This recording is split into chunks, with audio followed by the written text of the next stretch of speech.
Hello everyone, welcome to my channel. This is me Ankita और आज के इस वीडियो में मैं स्टार्ट करने जा रही हूँ क्लास 10th की बायोलॉजी का चैप्टर लाइफ प्रोसेस। और आज के इस सेशन में हम सिर्फ इंट्रोडक्शन का पार्ट कवर करेंगे, ज़्यादा डिटेलिंग में नहीं जाएंगे। नेक्स्ट सेशन में हम सारे टॉपिक्स को और डिटेल में पढ़ेंगे, तो आज सिर्फ इंट्रोडक्शन ही होगा।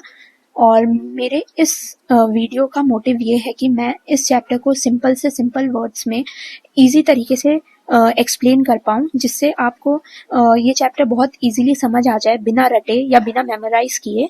अब हम अपना ये चैप्टर स्टार्ट करते हैं। इस चैप्टर का नाम है, जैसा कि आप देख सकते हैं, लाइफ प्रोसेस।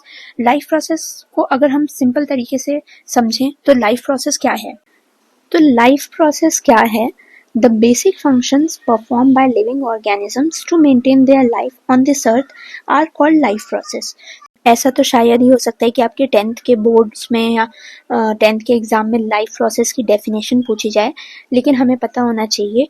तो इन सिंपल वर्ड्स आप ये समझ सकते हैं कि लाइफ प्रोसेस एक कुछ ऐसे प्रोसेस हैं जो किसी भी लिविंग ऑर्गेनिजम्स को अलाइव रखने में हेल्प करते हैं, या देयर आर सर्टेन प्रोसेसेस जो ऑर्गेनिजम्स की लाइफ के लिए बहुत इंपॉर्टेंट होते हैं, ये जिनको परफॉर्म किए बिना एक ऑर्गेनिज्म जिंदा ही नहीं रह सकता, या ये भी कह सकते हैं कि वो एग्जिस्ट ही नहीं कर पाएगा बिना इन प्रोसेस के।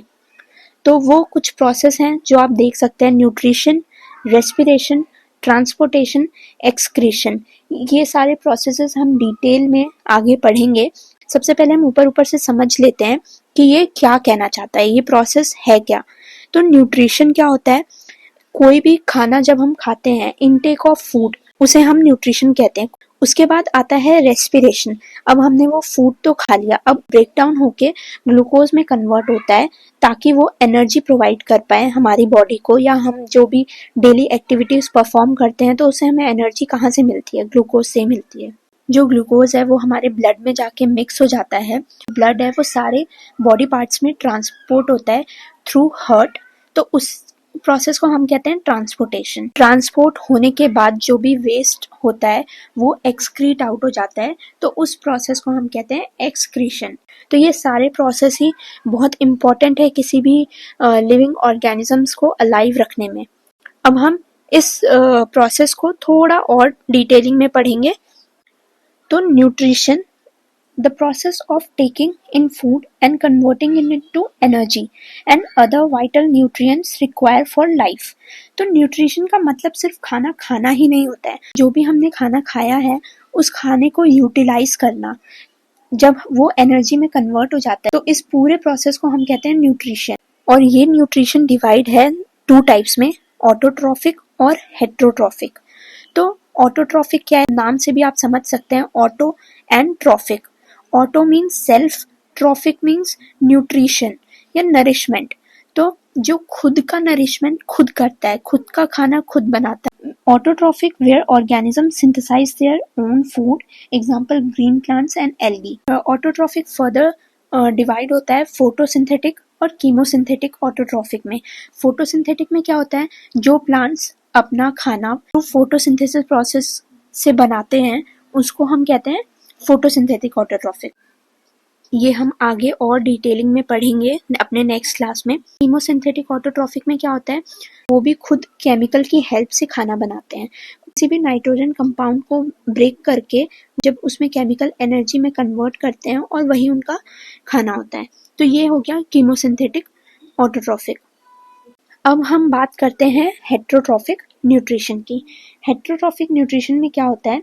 Organisms depend upon other organisms for food to survive.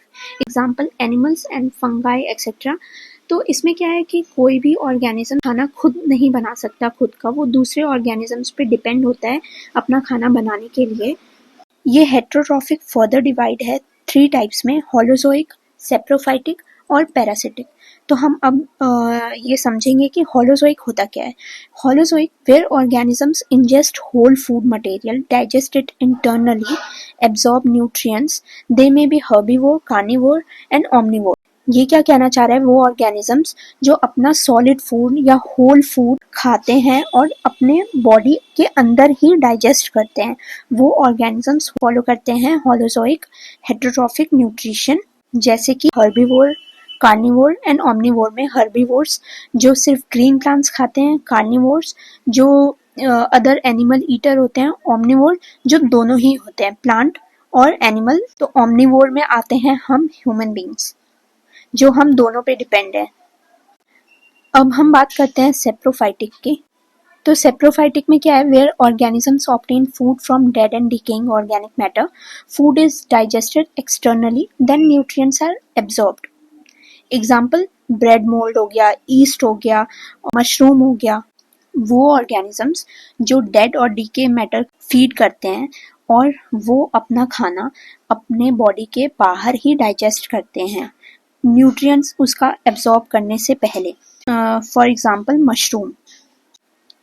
Mushrooms जो हैं वो अपना खाना एक्सटर्नल बाहर अपने सराउंडिंग्स में ही डाइजेस्ट कर लेते हैं, न्यूट्रिएंट्स एब्जॉर्ब होने से पहले ही। तब आप ऐसा समझ लो कि जो हम ह्यूमन बींग्स खाना खाते हैं, खाना खाने के बाद वो ग्लूकोज में ब्रेक डाउन होता है और फिर एनर्जी मिलती है हमें। तो डायरेक्ट अगर हमने बिना खाना खाए ही ग्लूकोज पी लिया हो, मतलब वो प्रोसेस हमने किया ही नहीं, तो ऐसा ही इसमें है कि वो डायरेक्ट अपना सराउंडिंग में ही डाइजेस्ट कर लेता है, उसको न्यूट्रिएंट्स एब्जॉर्ब करने से पहले ही वो डाइजेस्ट कर लेता है एक्सटर्नली, बाहरी। फिर हम आते हैं पैरासिटिक पे, where in organisms the parasite obtains nutrients from another living organisms, the host, without killing them. They obtain nutrients by living on or inside the host. Parasitic में क्या होता है, जो ऑर्गेनिजम्स होते हैं, जो पैरासाइट होते हैं, वो किसी होस्ट बॉडी में रहते हैं, वहां से वो अपना फूड ऑब्टेन करते हैं और अपने होस्ट को कोई हार्म नहीं करते। फॉर एग्जाम्पल, हमने बचपन में या मोस्टली लड़कियों के बालों में, उनके बाल बहुत बड़े बड़े होते हैं, उनके बालों में जू होते हैं, तो वो क्या करते हैं, वो सर में रहते हैं, खून पीते हैं, लेकिन उससे होस्ट की बॉडी को कोई अफेक्ट नहीं होता इतना, मतलब कोई मरता नहीं है उससे। तो ये प्रोसेस होता है पैरासिटिक का। और इसमें एक और एग्जाम्पल बहुत इम्पोर्टेंट है, जो कि बहुत जगह पूछा भी जाता है ये एग्जाम्पल। एक एग्जाम्पल इसका है कसकटा। आई होप मैं इसका प्रोनाउंस सही कर रही होंगी। तो ये कसकटा एक ऐसा प्लांट है जो फॉलो करता है पैरासिटिक न्यूट्रिशन के पाथ को, क्योंकि इसके अंदर क्लोरोफिल नहीं बनता। तो ये इसलिए पैरासिटिक न्यूट्रिशन को फॉलो करता है, क्योंकि अगर क्लोरोफिल बनता तो ये फोटोसिंथेसिस को फॉलो करता और ये ऑटोट्रॉफिक कहलाता, लेकिन ये अभी पैरासिटिक कहलाता है क्योंकि इसमें क्लोरोफिल नहीं बनता, ये खुद का खाना खुद नहीं बना सकता, इसको किसी होस्ट की ज़रूरत होती है अपना खाना खाने के लिए। तो ये एक एग्जाम्पल हो गया, आप इसे नोट कर सकते हैं। तो अब हम पढ़ेंगे रेस्पिरेशन। रेस्पिरेशन क्या होता है? Respiration is the biological process by which living organisms break down food, usually glucose, in the presence or absence of oxygen to release energy, that is ATP. The energy is used for various life processes like growth, movement, repair and reproduction. तो respiration क्या होता है? जब हम nutrition का intake करते हैं तो फूड के बाद जब वो ग्लूकोज में ब्रेक डाउन होता है और फिर वो ग्लूकोज हमें एनर्जी प्रोवाइड करता है, तो इस पूरे प्रोसेस को हम कहते हैं रेस्पिरेशन। ग्लूकोज का ब्रेकडाउन होने के लिए ऑक्सीजन प्रेजेंट होता है, अगर ऑक्सीजन ज़्यादा प्रेजेंट होता है तो एनर्जी ज़्यादा रिलीज होती है, और अगर ऑक्सीजन नहीं होता है या बहुत कम होता है तो एनर्जी भी बहुत कम होती है। और ये हम समझेंगे इस रिएक्शन से, जैसा कि आप ये रिएक्शन में भी देख सकते हैं, इसमें कुछ भी नहीं है। जब ग्लूकोज के साथ ऑक्सीजन प्रेजेंट होता है तो तीन चीज बनती है, कार्बन डाइऑक्साइड, वाटर और ATP, that is energy. Energy को हम एटीपी के फॉर्म में लिखते हैं। एटीपी का फुल फॉर्म है adenosine triphosphate. We can say respiration is breaking glucose in ATP form. अब हम पढ़ेंगे रेस्पिरेशन डिवाइड है दो टाइप में, aerobic respiration, anaerobic respiration. Aerobic respiration क्या होता है? It involves the breakdown of glucose in the presence of oxygen to produce energy, that is ATP, carbon dioxide and water, जो हमने पहले ऊपर रिएक्शन में भी पढ़ा। इन शॉर्ट, एरोबिक रेस्पिरेशन में क्या होता है? ग्लूकोज के ब्रेकडाउन के लिए ऑक्सीजन प्रेजेंट होता है जिससे एनर्जी रिलीज होती है, कार्बन डाइऑक्साइड और वाटर रिलीज होता है। तो एरोबिक में क्या होता है? There is a presence of oxygen. और एनारोबिक में क्या होता है? इसमें जब ग्लूकोज ब्रेक डाउन होता है तो ऑक्सीजन जो होता है वो एब्सेंट होता है, जिससे बहुत कम एनर्जी रिलीज होती है या नहीं रिलीज होती है। और ये इसका एग्जांपल है लैक्टिक एसिड फर्मेंटेशन और अल्कोहलिक फर्मेंटेशन बनता है, जो मैं आगे आपको बताऊंगी, एक्सप्लेन करूंगी। तो इन शॉर्ट, एरोबिक रेस्पिरेशन में there is a presence of oxygen और एनएरोबिक रेस्पिरेशन में there is a absence of oxygen. जब ग्लूकोज का ब्रेक डाउन होता है तो इसमें ऑक्सीजन प्रेजेंट नहीं होता है और एरोबिक में ऑक्सीजन प्रेजेंट होता है। अब हम पढ़ेंगे कुछ डिफरेंस एरोबिक और एनारोबिक रेस्पिरेशन में। तो एरोबिक रेस्पिरेशन में क्या है, when food is broken down in the presence of oxygen it is called aerobic respiration, जो हमने अभी पढ़ा। और एरोबिक रेस्पिरेशन में large amount of energy release होती है क्योंकि ऑक्सीजन प्रेजेंट होता है। इन एरोबिक रेस्पिरेशन में less amount of energy release होती है क्योंकि ऑक्सीजन एब्सेंट होता है। और the end product of aerobic respiration are carbon dioxide and water. Energy के साथ साथ हमने रिएक्शन में भी देखा कि कार्बन डाइऑक्साइड और वाटर रिलीज होता है। और in yeast ethanol is produced and in human muscles lactic acid is produced. तो ईस्ट में इथेनॉल प्रोड्यूस होता है जब ऑक्सीजन बिल्कुल नहीं होता, और जब ऑक्सीजन थोड़ा बहुत होता है तो ह्यूमन मसल में लैक्टिक एसिड प्रोड्यूस होता है, जो मैं आगे थोड़ा और डिटेल में आपको समझाऊंगी। और नेक्स्ट पॉइंट क्या है, it occurs in higher organisms like humans. Aerobic respiration humans में होता है और anaerobic respiration it occurs lower organisms like yeast bacteria. अगर हम देखें तो ब्रीदिंग और रेस्पिरेशन दोनों अलग अलग हैं, तो थोड़ा हम इसमें डिफरेंस देख लेते हैं। ब्रीदिंग क्या है, breathing is a continuous process that involves both inhalation and exhalation, जिसमें हम ऑक्सीजन इनहेल करते हैं, कार्बन डाइऑक्साइड रिलीज करते हैं, एक्सहेल करते हैं। और रेस्पिरेशन क्या है, रेस्पिरेशन में the process in which food is broken down in the cells to release energy is known as respiration। जब हम फूड इंटेक करते हैं, फूड ब्रेक डाउन होकर ग्लूकोज बनाता है जो हमें एनर्जी प्रोवाइड करता है। और फिर नेक्स्ट पॉइंट क्या है, breathing it is a physical process और respiration it is a biochemical process. Breathing में क्या है, ब्रीदिंग में कोई भी केमिकल प्रोसेस इन्वॉल्व नहीं है, डायरेक्ट वो इनहेल और एक्सहेल का प्रोसेस है, कोई भी इसमें केमिकल प्रोसेस इन्वॉल्व नहीं है। रेस्पिरेशन में ग्लूकोज का ब्रेक डाउन होता है और फिर वो एटीपी एनर्जी में कन्वर्ट करता है, और तो इसमें केमिकल प्रोसेस इन्वॉल्व है। और breathing is a part of respiration और respiration it involves the release of energy. I hope आपको ब्रीदिंग और रेस्पिरेशन में डिफरेंस समझ आ गया होगा। अब हम ये समझेंगे जो ग्लूकोज का ब्रेक डाउन होता है उसके बाद क्या क्या पॉसिबिलिटीज होती है। तो ग्लूकोज का ब्रेक डाउन कैसे होता है और फिर उससे क्या क्या वो कहाँ कहाँ जाता है या क्या क्या बनाता है। अब मैं ये रिएक्शन आपको समझाती हूँ, break down of glucose by various pathways. तो जब हम कोई भी खाना खाते हैं, कोई भी कार्बोहाइड्रेटेड रिच फूड खाते हैं लाइक चपाती, फ्रूट्स, राइस, तो ऐसा कुछ भी हम खाते हैं, तो वो जब खाना खाने के बाद डाइजेस्ट होता है वो स्मॉल इंटेस्टाइन में जाता है। स्मॉल इंटेस्टाइन में हमारे बहुत सारे पैनक्रियाटिक एंजाइम्स होते हैं जिसके थ्रू वो ब्रेक डाउन हो जाता है सिंपल शुगर्स में, मेनली उसको ग्लूकोज कहते हैं। फिर जब वो ग्लूकोज में ब्रेक डाउन हो जाता है फिर वो ग्लूकोज जाता है साइटोप्लाज्म में। सेल्स, अगर आपने सेल पढ़ा होगा तो आपको पता होगा उसमें साइटोप्लाज्म होता है, तो वो ग्लूकोज साइटोप्लाज्म में जाता है और वहां वो पाइरुवेट के फॉर्म में हो जाता है। तो फिर ये पाइरुवेट माइटोकॉन्ड्रिया में जाता है जहाँ पे ऑक्सीजन प्रेजेंट होता है, तो ये प्रोड्यूस करता है कार्बन डाइऑक्साइड, वाटर और एनर्जी। और जब ऑक्सीजन नहीं होता है, ईस्ट के केस में जब ऑक्सीजन एब्सेंट होता है तो ये बनाता है इथेनॉल, कार्बन डाइऑक्साइड और एनर्जी।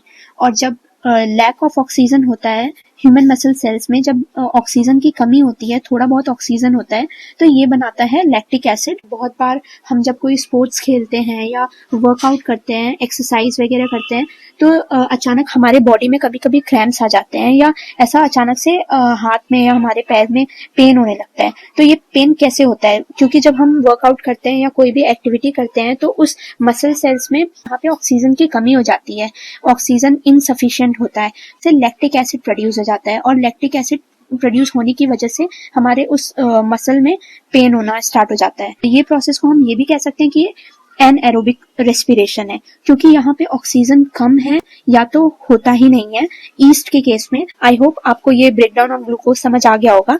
तो अब हम पढ़ेंगे ट्रांसपोर्टेशन। ट्रांसपोर्टेशन क्या है? Transportation is a life process where substance synthesized or absorbed in one part of the body are carried to other parts of the body। तो ट्रांसपोर्टेशन में क्या है, जहां जब ग्लूकोज का ब्रेकडाउन होने के बाद फिर वो ब्लड के थ्रू हमारे डिफरेंट बॉडी पार्ट्स में जाता है to perform various functions like हम दिन के जो भी एक्टिविटीज करते हैं। ह्यूमन बींग्स में ये ट्रांसपोर्टेशन कैसे होता है? It consist of circulating fluid, इनके थ्रू हमारे बॉडी में ट्रांसपोर्टेशन होता है। ब्लड क्या है? ब्लड है red coloured fluid connective tissue.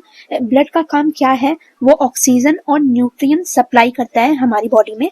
और ब्लड के भी कुछ कंपोनेंट्स हैं जैसे कि प्लाज्मा। तो plasma constitutes about 55% of blood volume और ब्लड सेल्स और corpuscles constitute about 45% of blood. तो plasma constitutes about 55% of blood volume और ब्लड सेल्स और corpuscles constitute about 45% of blood. तो प्लाज्मा क्या करता है? प्लाज्मा जितने भी न्यूट्रिएंट्स होते हैं वो ट्रांसपोर्ट करने में हेल्प करता है और प्लाज्मा प्रोटीन भी बनाता है। और ब्लड सेल्स क्या होते हैं? ब्लड सेल्स डिवाइड होते हैं 3 टाइप्स में, red blood cells, white blood cells और प्लेटलेट्स। तो रेड ब्लड सेल्स क्या करते हैं? वो ऑक्सीजन कैरी करते हैं फ्रॉम लंग्स टू टिश्यूज और फिर कार्बन डाइऑक्साइड कैरी करते हैं from tissues to back to the lungs. तो ये इन शॉर्ट कार्बन डाइऑक्साइड और ऑक्सीजन ये सारे कैरी करने का काम करते हैं। और व्हाइट ब्लड सेल्स क्या करते हैं? किसी भी डिजीज से या किसी भी इन्फेक्शियस डिजीज या किसी भी बीमारी से फाइट करने के लिए हेल्प करता है, एंटीबॉडीज बनाता है हमारे लिए। और प्लेटलेट्स क्या करते हैं? हेल्प करता है ब्लड क्लॉटिंग में। जब हमें चोट लग जाती है तो एक्सेसिव ब्लीडिंग ना हो तो उसे प्रोटेक्ट करने के लिए वो ब्लड क्लॉट करता है। तो इसलिए हमारी बॉडी में प्लेटलेट्स की भी जरूरत होती है। तो ये सारे मिलके बनाते हैं ब्लड सेल्स। तो अब हम और डिटेलिंग में आगे पढ़ेंगे। अब हम पढ़ते हैं अपना नेक्स्ट प्रोसेस और लास्ट प्रोसेस जो कि है एक्सक्रीशन। तो एक्सक्रीशन क्या है? Excretion it is a process by which organisms expel metabolic waste products and their toxic substances from their body. तो ये मेटाबॉलिक वेस्ट क्या है? जो भी अनवांटेड बाय प्रोडक्ट्स प्रोड्यूस होते हैं जब केमिकल रिएक्शन हो रहा होता है मेटाबॉलिज्म के टाइम, भी अनवांटेड बाय प्रोडक्ट्स होते हैं और अगर ये वेस्ट ना निकले हमारी बॉडी से तो it become toxic for our body. ये टॉक्सिक बन जाते हैं हमारी बॉडी के लिए। इसको और डिटेलिंग में पढ़ेंगे हम अपने नेक्स्ट क्लास में।